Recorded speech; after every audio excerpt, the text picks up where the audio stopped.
How to migrate Informatica workloads to the cloud.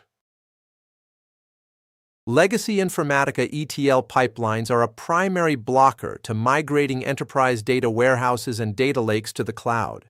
They often create a spaghetti landscape of pipelines with limited documentation and hidden dependencies, making it difficult to determine how to move safely.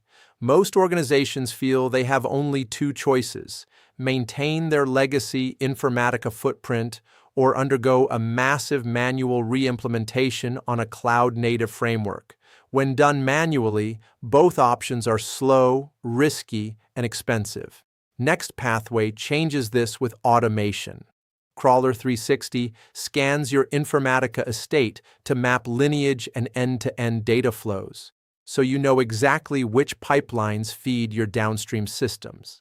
Shift Cloud then automatically modernizes these workloads for the cloud, rewriting legacy Informatica logic into modern cloud-native frameworks such as Apache Airflow, dbt, or Azure Data Factory. Automated validation ensures these modernized pipelines run correctly, with expected results in the cloud, so you can cut over with confidence. With Crawler 360 and Shift Cloud, you can migrate and modernize Informatica workloads faster, with less risk and lower cost, while unlocking your cloud platform's full value.